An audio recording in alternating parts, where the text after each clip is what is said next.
Alright folks, he's doing alright, aye? Cool, so I've just been at the Edinburgh Festival for 3 weeks. I've also moved into a council flat 2 weeks before that started, so I had to paint that and I've been doing a full-time job. Basically I'm just a fucking husk right now.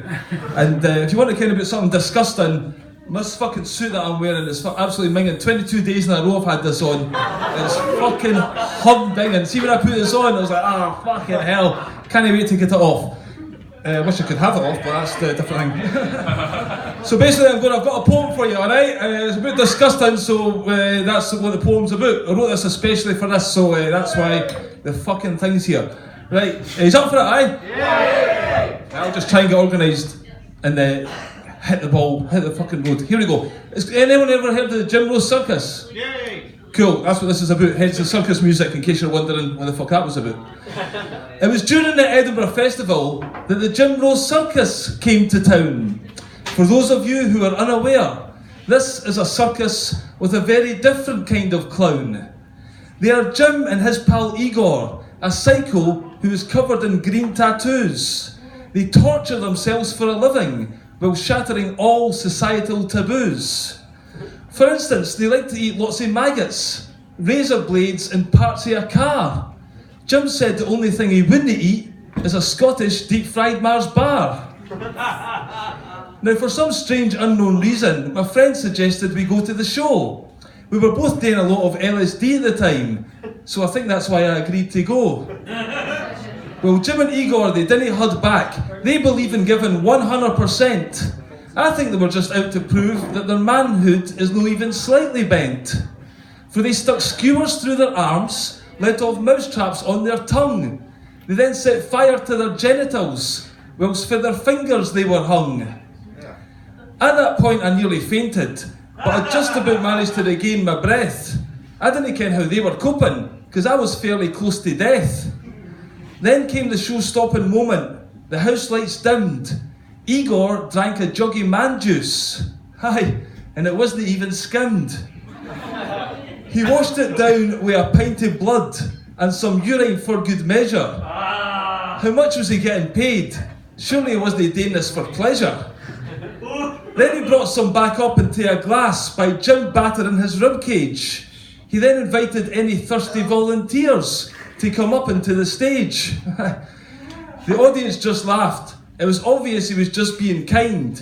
He knew that for anyone to drink it, they would hate to be totally out of their mind. But my friend, he'd seen a preview of the show. He had planned this all along. He stood up and shouted, "Aye, sure, I hope it's really strong."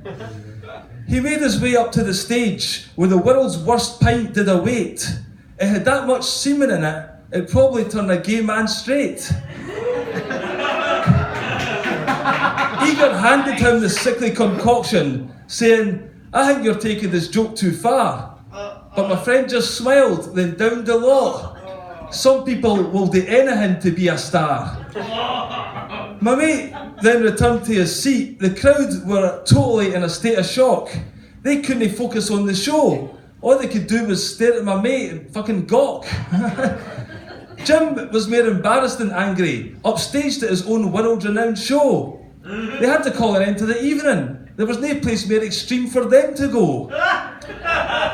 Everything was cool until about 1 week later, when my friend's face turned green and he couldn't eat. He had come down with a life-threatening fever. For the next 2 weeks he was at death's door. His stomach refused to accept a thing. He then asked me the most stupidest question I've ever heard. He said, "Do you think drinking Igor's spew made me spew my ring?" It was at that point I realised that our friendship had to end. And ever since I've been off the acid, I've never again seen my psychotic, imaginary friend. Thanks very much. She was fucking proud to be that in. Now, Oliver's obviously fucking desperate because he's asked me to be the musical fucking entertainment for this fucking gig. Alright, so I'm going to have to try and position this folder in a place where I actually see it. This is another new one, aye? I don't know if I can read the words because it's awfully dark up here. I was hoping there's going to be a spotlight of some description. But there isn't. He's up for this? Yeah! Cool. I didn't get the guitar out very often, only when fucking some cunt's desperate, aye.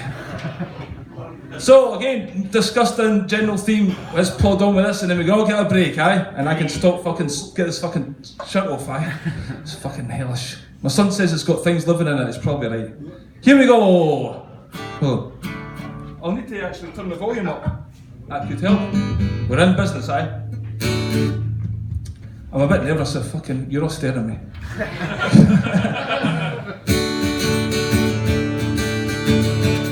First of all, before we start, do you ken what a turtle's head is? You all ken that reference, right? It's quite integral to this fucking... Sorry? Is that wee jobby? It's a wee... Well, it's a jobby just sticking its head out. Just sticking its head out, right? So... Turtleneck! Here we go.